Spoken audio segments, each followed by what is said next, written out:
The lecture hall at UCLA was one of those grand old rooms with tiered seating and dark wood paneling.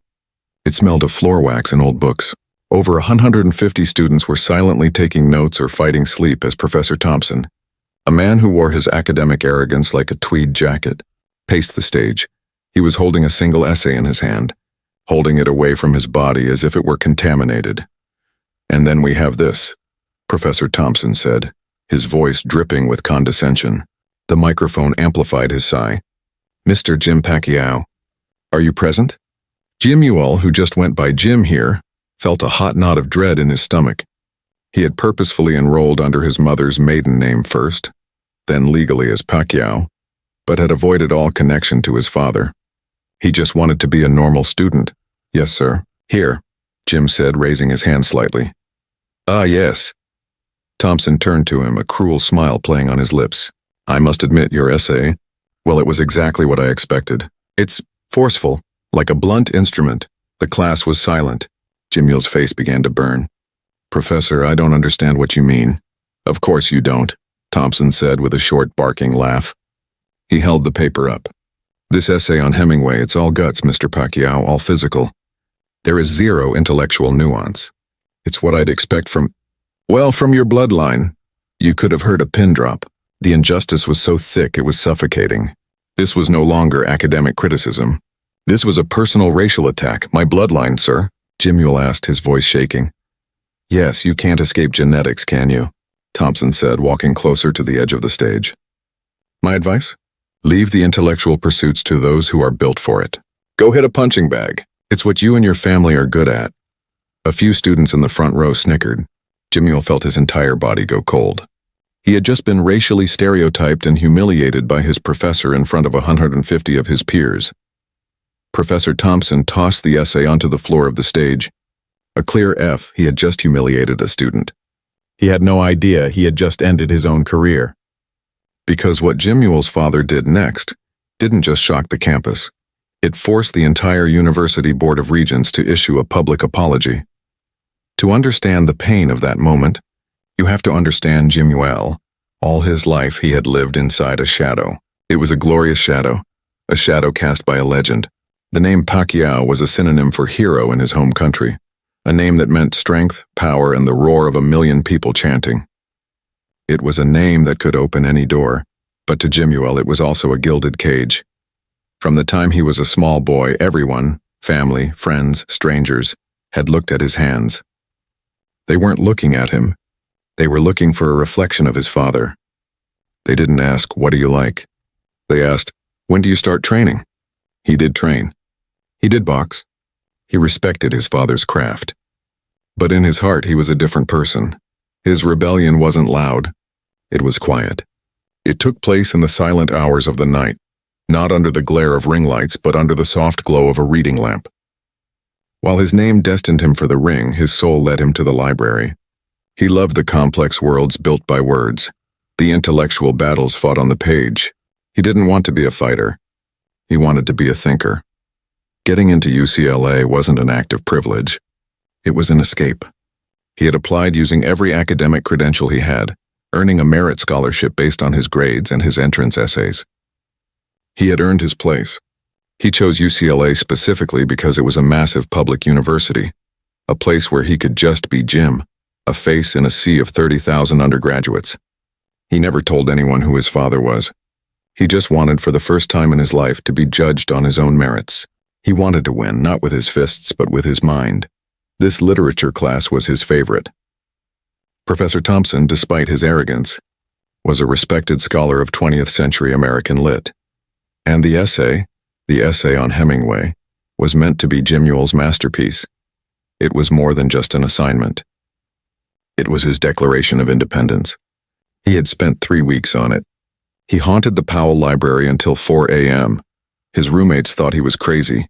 He filled a notebook with research dissecting Hemingway's themes of grace under pressure. He wrote about the difference between physical courage and intellectual courage. He poured his entire soul into those 10 pages, crafting an argument that he, Jimuel, was more than just a name. He was a scholar. When he submitted it, he felt a pride he had never felt after a boxing match. He felt seen. And now Professor Thompson, the man he had looked up to, had taken that declaration and turned it into a racist joke. He hadn't just given him an F. He had validated Jimuel's deepest, darkest fear, that he would never be anything more than the boxer's son, that his bloodline was a life sentence. The snickers from the front row felt like physical blows. He grabbed his bag, his hands shaking, and stumbled out of the lecture hall as soon as it ended, not even grabbing the essay from the floor. He walked in a daze across the bright, sunny campus. He saw students laughing, throwing a frisbee on the lawn, and it felt like a different universe. He was an alien. He was a fraud. He found a secluded bench behind the music building, his heart pounding, his eyes burning with tears he refused to let fall. He was humiliated. He was broken. He pulled out his phone. His thumb hovered over his contacts. He didn't want to make this call. Making this call was admitting defeat. It was admitting that the one world he had tried to build for himself had collapsed, and he had to crawl back to the shadow he had tried to escape. He pressed the name. It rang once, twice. Hello, Jim? Anna, my son. His father's voice answered, warm and familiar. Jimuel tried to speak, but his throat was tight. All the strength he had, all the pride, it all broke. A single sob escaped. Dad? He choked out, the tears now flowing freely. Jim, what's wrong? Are you hurt? Manny's voice changed instantly, the paternal concern cutting through. Dad, I think he's right, Jimuel whispered. Who's right? What are you talking about? My professor. Jimuel wiped his face, but the tears wouldn't stop. He failed my essay. He told me to stop writing and go hit a punching bag. He said it's all my bloodline is good for. He said it in front of everyone. There was a dead, terrifying silence on the other end of the line. Dad, Jimuel cried, his voice small, like a child's. I'm sorry, I failed. Have you ever been told you don't belong? Tell your story in the comments. Also, tell us which country and city you're watching this story from. The heavy lecture hall door slammed shut behind Jimuel, the thud echoing in the cavernous room. For a full 5 seconds, the 150 students were frozen. The snickering had died instantly, replaced by a thick, uncomfortable, and collective silence. Everyone had heard it. Everyone knew what it was. It wasn't criticism. It was a character assassination. It was racism, plain and simple. Professor Thompson, seeing Jimuel flee, merely scoffed. He seemed annoyed by the dramatic exit. He strolled over to where Jimuel's essay lay on the floor, picked it up and held it out again, as if it were a dirty rag. Now, he said to the silent room, his voice returning to its normal, arrogant tone, let that be a lesson in intellectual honesty. Know your limitations. Don't try to be something you are not. It's unbecoming. He dropped the essay into a nearby wastebasket. Let's move on to T.S. Eliot, shall we? And just like that, the 150 students did exactly that. They moved on. Not a single hand went up. Not one student said, Professor, that was inappropriate. Not one person stood to challenge the public humiliation of their classmate. They looked down at their laptops, their pens began to scribble, and the lecture resumed. The silence was their verdict. They were bystanders, and in their silence they had sided with the bully, but the social judgment had only just begun. That afternoon, a post appeared on the UCLA Class of 2026 forum, an anonymous message board where students vented. The post read, Subject Thompson Lit 101 is savage, y'all. You will not believe what happened today. Thompson was going over essays and he gets to this one kid. I think he's a transfer, kinda quiet. Thompson literally told him his essay was all brawn, no brains, and that he should stick to his bloodline and go hit a punching bag. LMAO. The kid actually ran out crying. I mean, the prof wasn't wrong, the kid is pretty built. Some people just can't handle the truth. The replies came instantly. OMG, who was it? The Filipino kid who always sits in the back. Jim, I think. LMAO Thompson has no chill. Serves him right for trying to be something he's not. Yeah, I had him for a study group once, he's weirdly intense. Guess we know why. Trying to overcompensate. The story was now twisted. The narrative was set. Jimuel wasn't the victim of a racist professor. He was a weird, intense kid who couldn't handle the truth. Professor Thompson wasn't a bully. He was savage and had no chill, terms of endearment in their social hierarchy. The next day, the campus felt different. It was no longer a dream. It was a prison. Jimuel walked into the student union to get coffee. The group of students he usually nodded to, the ones from his lit class, saw him coming. They fell silent. As he got closer, they awkwardly grabbed their bags and walked away, not making eye contact. He went to the library, his supposed sanctuary. He sat at a table, and the students nearby whispered, gathered their things, and moved to another table. He could feel their eyes on him, their whispers following him. That's him. The bloodline kid. The most painful cut came from a student named Mark. Mark was in Jimuel's study group for another class. They had shared notes, complained about exams. Jimuel considered him a friend. Jimuel saw him walking across the quad. "Mark," he called out. Mark froze. He turned, and his face was a mask of pure panic. He looked around as if to see who was watching. "Oh, hey Jim," he mumbled, not walking toward him. "Listen, I'm late for class. I gotta go." "Mark, wait," Jimuel said, his voice desperate. "You heard what happened, right?" "In Thompson's class?" Yeah, I heard, man. Crazy," Mark said, shuffling his feet. "Look, I don't want any trouble, okay? Thompson is a big deal. He writes like half the recommendation letters for the grad program. I gotta stay out of it." "Stay out of it?" "He racially insulted me, Mark." "I know, man, but maybe you just took it the wrong way. Anyway, I gotta go." Mark turned and almost ran in the other direction. That was the final blow. It wasn't just the professor's hatred. It was the crowd's cowardice. It was the 150 people who watched and did nothing. It was the anonymous online jokes. It was the friend who chose his career over simple human decency. Jimuel was completely, utterly alone. The institution had judged him, and the student body was the silent jury that had convicted him. He was guilty of not knowing his place. The heavy lecture hall door slammed shut behind Jimuel, the thud echoing with a dreadful finality in the cavernous room. For a full 5 seconds, the 150 students were suspended in a state of collective shock. The air was thick and heavy, a vacuum where sound was supposed to be. You could hear the faint, high-pitched whine of the projector, the distant tick, tick, tick of the large clock on the back wall. It was the sound of 150 people holding their breath, their eyes wide, darting from the door to the professor. Everyone had heard it. Everyone knew what it was. It wasn't criticism. It was a character assassination. It was racism, plain and simple. Professor Thompson, seeing Jimuel flee, merely scoffed.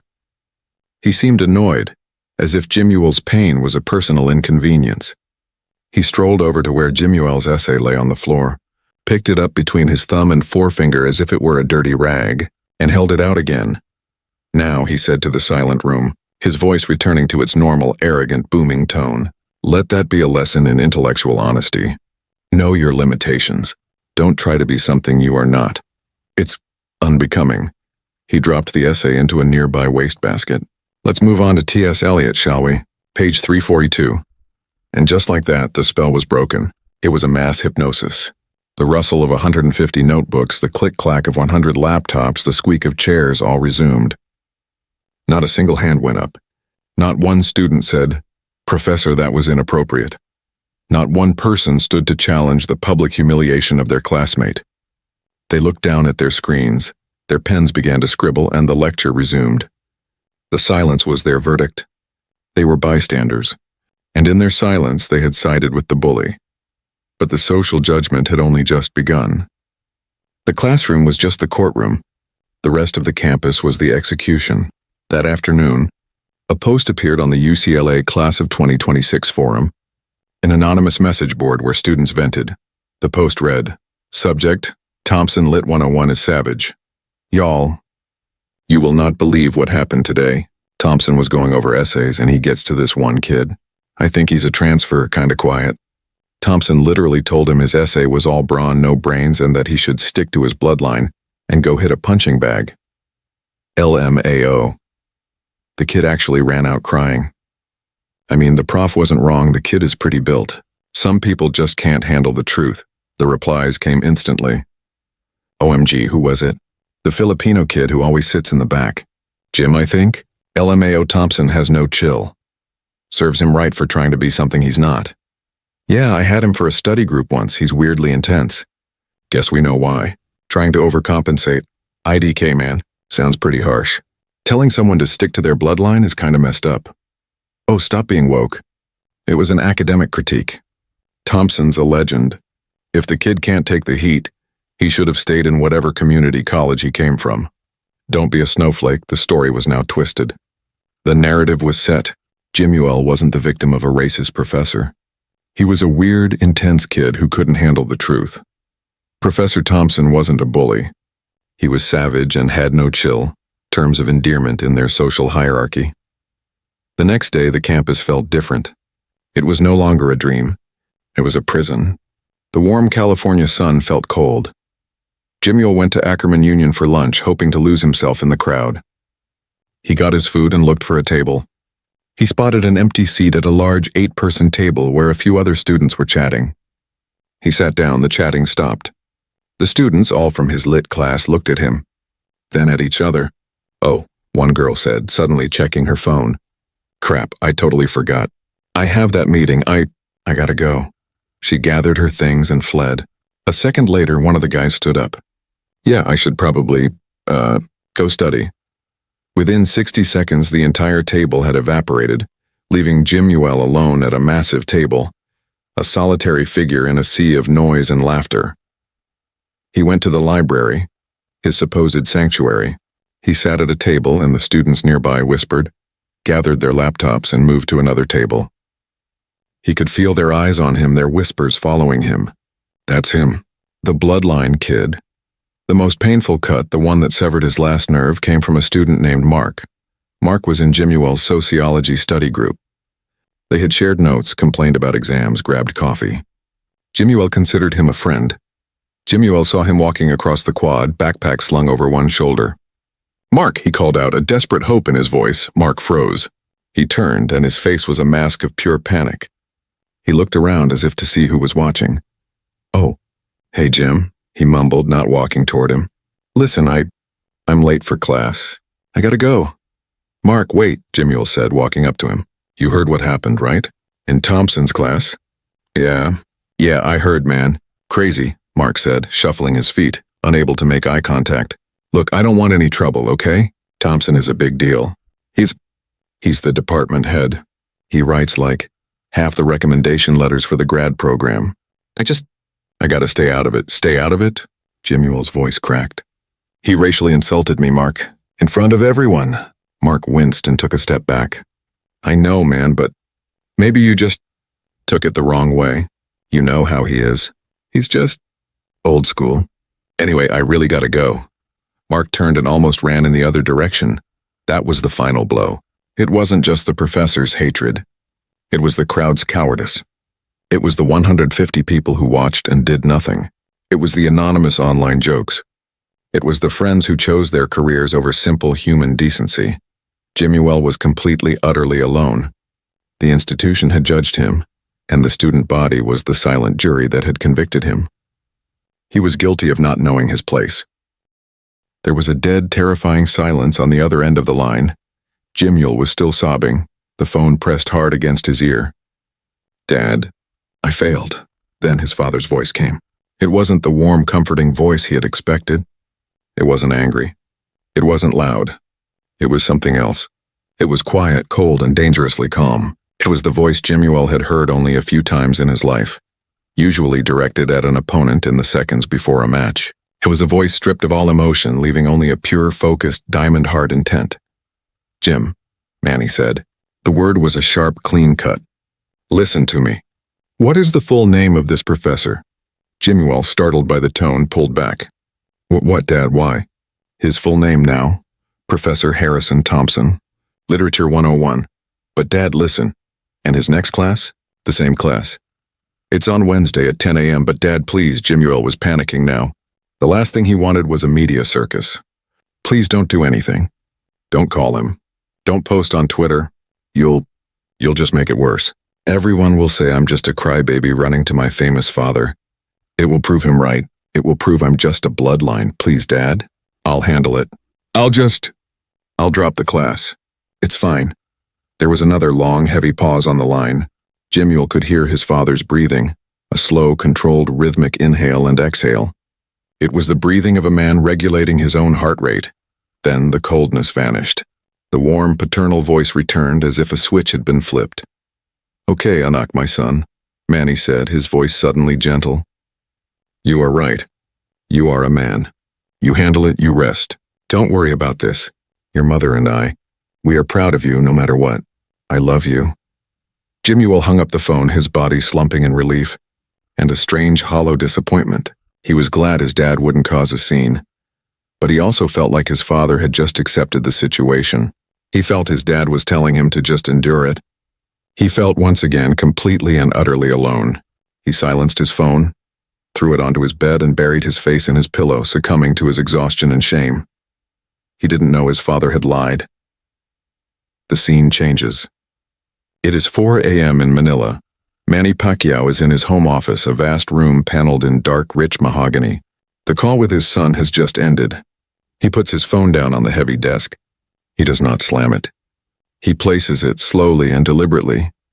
He leans back in his leather chair and stares at the opposite wall, at a framed photo of a young Jimuel smiling, holding a book, not boxing gloves. He heard his son's voice crack. He heard him say, "I failed." He heard him say, "I'm sorry." But the word that echoed in his skull, the word that lit a fuse, was bloodline. Manny thought about his own bloodline, a bloodline of desperate poverty, a bloodline of fishermen and farmers who fought for every scrap, a bloodline that forced him at 14 to sleep on cardboard boxes in the street, a bloodline that he had single-handedly, through agony and sacrifice, forged into one of international respect. And this professor, this educated, privileged man, had dared to use that word as an insult. Against his son? Against his son, Manny did not get angry. He got to work. He pressed a single button on his desk intercom. His longtime assistant, Rob, answered immediately, his voice gravelly with sleep. "Sir? Rob, I need the jet fueled. We are flying to Los Angeles now." There was a pause. "Sir, is everything okay? We have the Senate hearing at 10 a.m. "Cancel the hearing," Manny said, his voice flat. "Cancel everything for the next 72 hours. This is family." "Yes, sir, immediately." While Rob scrambled to file a flight plan, Manny picked up his other phone, the encrypted one. He scrolled through a short, priceless contact list, global CEOs, political leaders, and power brokers. He found the name he was looking for, a Filipino-American billionaire, a man who sat on the board of several major U.S. universities, a man who had donated an entire library wing to UCLA 5 years ago. He dialed. "Tito, uncle," Manny said, using a term of respect. "I am sorry to call so late. I need a favor." The voice on the other end was instantly alert. "Manny, anything?" "What's wrong?" "I need the personal private cell phone number for the president of UCLA. Not his office. His cell." There was no hesitation. "Done, you'll have it in 5 minutes. Manny, is Jimuel okay?" "He will be," Manny said. "Thank you." 5 minutes later, his phone buzzed. A 10-digit number appeared. Manny dialed. Thousands of miles away, in a quiet, multi-million-dollar home in Bel Air, UCLA President Chambers was woken from a deep sleep. He saw a private number and answered groggily. "This is Chambers. Mr. President," a quiet, polite, and accented voice said. "My name is Jimuel Pacquiao. I am a senator of the Philippines, and I am Jimuel Pacquiao's father. I am on my way to your campus. We need to talk about your professor, Harrison Thompson.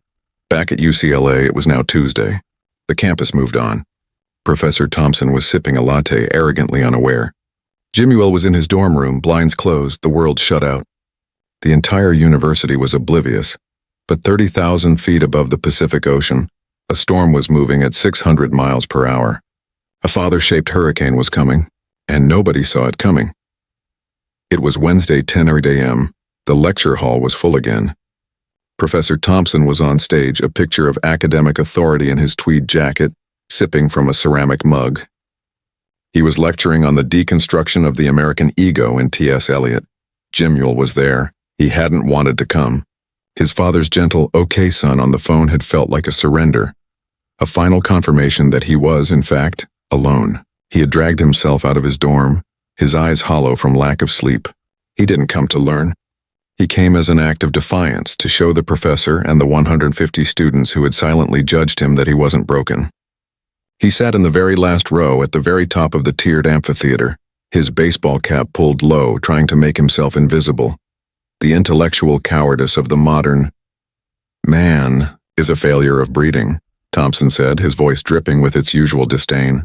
A failure to accept one's true nature. He seemed to glance toward the back row.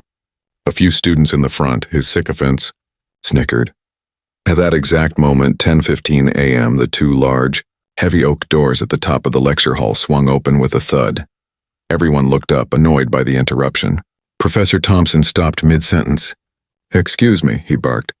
"This is a private lecture. You'll have to—" His voice died in his throat. Standing in the doorway, silhouetted against the bright hallway light, were three men. They were not students. They were not faculty. The man in the center was short, but he commanded the space. He wore a simple dark blue polo shirt, clean-cut jeans, and a baseball cap. He was flanked by his assistant, Rob, and another man in a suit. They didn't wait for an invitation. They began to walk down the central staircase. The lecture hall, built for acoustics, amplified every footstep. Clack, clack, clack. They were the only sounds in the room. Professor Thompson, flustered, tried again. "Sir, I must ask you to leave." "I will call campus security." The man did not stop. As he descended, he moved out of the silhouette and into the light. A student in the third row, idly scrolling through Instagram, looked up. Her phone clattered from her hand. "Oh, my God," she whispered. A boy next to her squinted. He pulled out his own phone, hit the camera, and zoomed in. His eyes went wide. "No fucking way." A wave of sound, a digital shockwave, erupted from the students. It wasn't a shout. It was a sound unique to the 21st century. A collective gasp, followed by the sound of 100 smartphones being raised at once. The air filled with the quiet clicks of recording. Live streams were started. "UCLA Live, you won't believe this." Jimuel in the back row heard the name Pacquiao whispered. He looked up, his heart stopping. His worst nightmare was coming true. The one thing he had begged his father not to do. "Oh no. Dad, no, please," he whispered, sinking lower in his seat, his face ashen. Manny Pacquiao reached the bottom of the amphitheater. He walked directly to the front, standing on the floor just below the stage, forcing Professor Thompson to look down at him. The room was so quiet, you could hear the whir of the projector. "Professor Harrison Thompson?" Manny asked. His voice was soft, accented, and carried to every corner of the room. It was the voice of a man who had never needed to shout. Thompson was now visibly shaking. The dots were connecting. The face, the name, the punching bag comment. He realized with a drenching cold horror who he had insulted. Yes. "I am Professor Thompson, Who are you?" he stammered, though he already knew. Manny looked at him. No anger, no emotion. Just wait. "My name is Jimuel Pacquiao." The room exploded in a second wave of "Oh my God." "And it is him." Manny raised one hand, not in a wave, but a gesture for silence. And he got it. "I am Jimuel Pacquiao's father," he said, gesturing up to the back row where Jimuel was frozen in shame. "I flew here from the Philippines. I am here to talk to you about my son's bloodline." The word landed like a grenade. Thompson's face went from pale to a ghastly, waxy white. He opened his mouth, but only a dry, gasping sound came out. It was an academic. Before he could finish his lie, the side doors of the lecture hall, the faculty doors, burst open. This time it wasn't a father. It was the administration. The president of UCLA, Mr. Chambers, stormed in, followed by the dean of humanities and two grim-faced campus security officers. They were not there for Manny. They were there for Thompson. President Chambers, who had clearly been woken at 3 a.m. by a call from a furious billionaire donor, was in full damage control mode. He ignored the 150 student journalists. He ignored the terrified professor. He walked straight to Manny Pacquiao. "Senator," Chambers said, his voice loud and public, extending a hand. "Senator Pacquiao, my deepest, most sincere apologies. I was just notified you were on campus. We had no idea this was happening." Moan's student in the front row fainted. Manny did not shake his hand. He just kept his eyes on Thompson.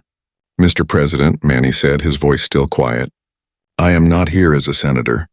I am here as a father." The president flinched. That was worse. He turned to his dean. "Dean Allen, handle this." The dean, a woman with a face like granite, turned to the professor. Professor Thompson, your lecture is over. Please come with us now. But, my class. This is a misunderstanding. Thompson pleaded, his career evaporating before his eyes. Professor, Manny's voice cut in. You told my son he had no intellectual nuance. You told him to hit a punching bag. Was that a misunderstanding? Thompson finally crumbled. The fight was over. The power had not just been revealed. It had escalated to an institutional execution. As the security officers stepped onto the stage, one on each side of the trembling professor, Manny Pacquiao finally looked away from him.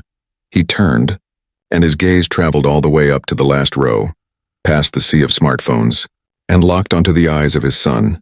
The president's words, "I am here as a father," hung in the air, shifting the entire dynamic of the room.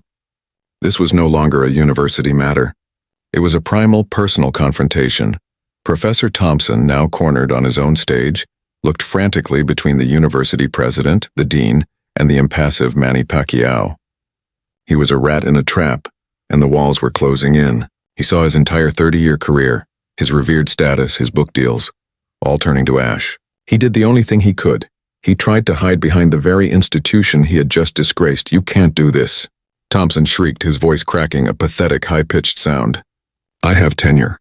This is a violation of my academic freedom. You are stifling academic debate." "This was not a debate, Professor," Dean Allen said, her voice cutting through his panic like ice. "It was harassment. Academic freedom is a shield to protect intellectual inquiry, not a sword to attack a student's race. I was critiquing his work." "You critiqued his bloodline," Manny's voice corrected him, quiet and lethal. President Chambers, his face a mask of cold fury, nodded to the security officers. "Professor Thompson, you are in violation of Title VI of the Civil Rights Act and the UCLA Student Code of Conduct. You are hereby suspended, effective immediately, pending a final investigation by the Board of Regents." "Investigation?" Thompson laughed, a hysterical, choking sound. "You'll be hearing from my lawyer." "The investigation is already complete, Harrison," the dean said, her voice devoid of any sympathy. "We have the original anonymous post on the student forum. We have a dozen emails from students in this very class sent yesterday who were too afraid to speak up until they knew someone was listening. And now," she gestured to the 150 raised smartphones, "we have a global live stream. You have publicly and with profound arrogance terminated your own contract." She nodded to the officers. "Please escort Professor Thompson to his office to collect his personal effects. He is to be removed from campus immediately." This was it. The moment of justice. The two officers, unsmiling and professional, stepped onto the stage. Each officer flanked Thompson, not touching him yet, but their presence was an iron wall. "Professor, will you come with us, please?" Thompson looked at his students, the students who had revered and feared him. He looked for an ally. He found none. He saw only the cold, unforgiving lenses of their phones. He had shrunk. The arrogant, tweed-clad titan was now just a small, pale, sweating man. Defeated, he nodded, his shoulders slumping. He was forced to walk down the small steps from his stage, his kingdom, onto the common floor. And the dean directed him not to the private faculty door, but to the main central aisle. He was going to be walked out the same way he had forced Jimuel to flee. This was the walk of shame. He was led up the main staircase, past the students. As he passed the first row, a single student, the one who had fainted, was now sitting up. She looked at the disgraced professor, and with a trembling hand, she began to clap. It was a slow, deliberate, mocking clap, clap, clap. Then, the boy next to her, the one who had zoomed in, joined in, clap, clap, clap. In the middle of the auditorium, Mark, the friend who had abandoned Jimuel in the quad, stood up. His face was a mask of shame and relief. He began clapping, not slowly but fast and hard, as if trying to beat the guilt out of his own hands. Suddenly, the entire lecture hall, the 150 silent bystanders, erupted. It was a deafening, cathartic explosion of sound. It was applause, it was cheering, some were even booing the professor as he passed. The silent crowd of Part 3 had found its voice. This was the sound of 150 people clawing their way back to the right side of history, absolving their own cowardice by celebrating the villain's downfall. The live streams captured it all. The hashtags were already trending. Pac-Man UCLA, Bloodline, Professor Racist, Manny Pacquiao. The LMAO Thompson is Savage post was now buried under a global avalanche of condemnation. Professor Thompson wasn't just being fired. He was being digitally erased, his name forever linked to this single catastrophic act of public bigotry. Throughout it all, Manny Pacquiao did not move. He stood near the front, his back partially to the crowd, watching the man be led away. He did not smile. He did not cheer. This was not a victory for him. It was a restoration of order. It was a father taking out the trash. At the very top of the stairs in the back row, Jimuel watched the scene unfold through a blur of tears. He watched the man who had broken him be paraded past a jeering, clapping crowd. The public humiliation he had endured was now being answered by an even greater public justice. The tears that had been born of shame were now tears of overwhelming, shuddering relief. The heavy oak doors opened one last time. Professor Thompson was pushed through. The doors thudded shut and he was gone. The applause died down, leaving a ringing silence. In the aftermath, President Chambers straightened his tie.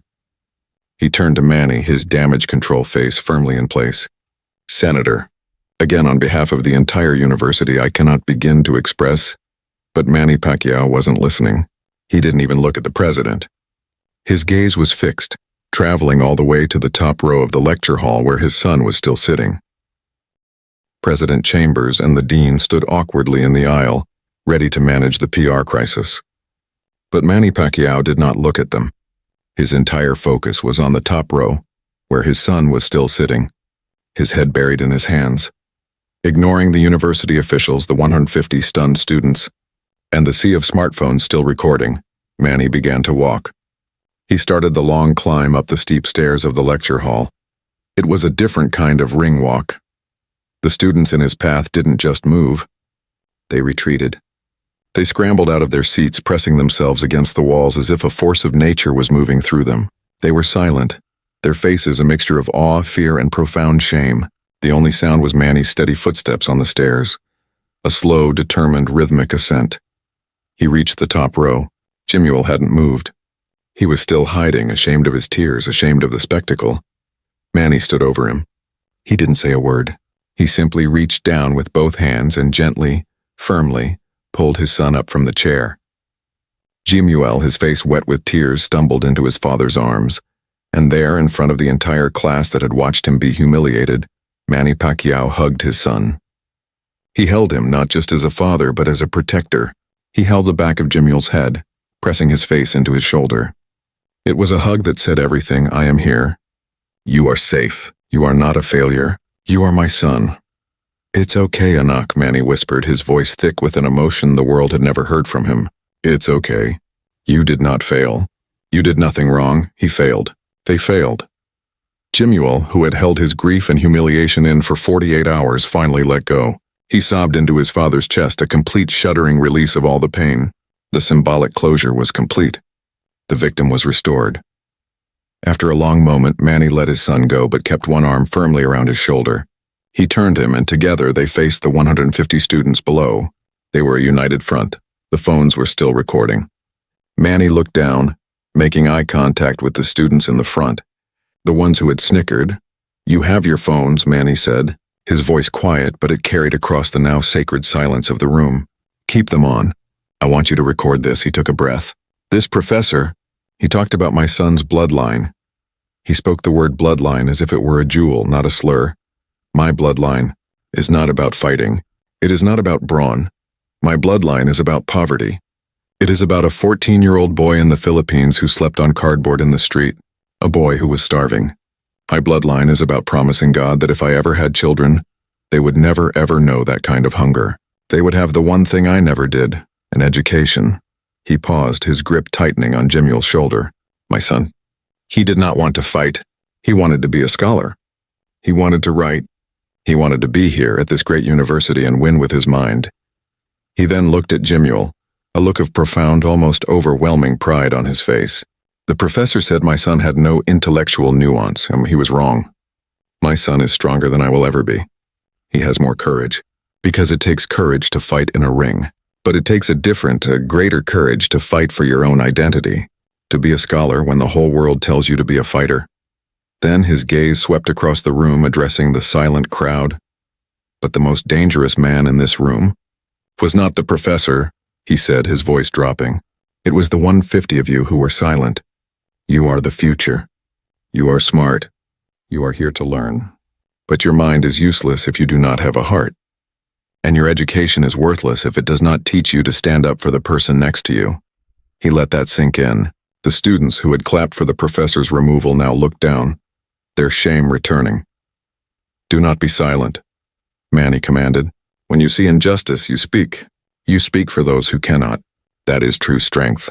That is a bloodline. That is a bloodline to be proud of." He was done. He turned to his son. "Let's go home, Jim." He led his son down the stairs. The sea of students parted for them again. They didn't just walk out, they walked out together. The president and the dean were left standing in the aisle, looking small and irrelevant. The story, of course, exploded. The live streams had been seen by millions before they even left the campus. Bloodline trended globally. The university president issued a formal 2-page public apology. Professor Thompson was fired, his tenure revoked in a unanimous decision by the Board of Regents citing moral turpitude. The most powerful image came a week later. A photo posted by Jimuel. It was his Hemingway essay. On the front, in red ink, was a new grade from a different professor. Plus below it, the professor had written, "A brilliant, nuanced, and truly courageous argument. If you believe a father's love and family pride are the strongest forces on earth, type family in the comments."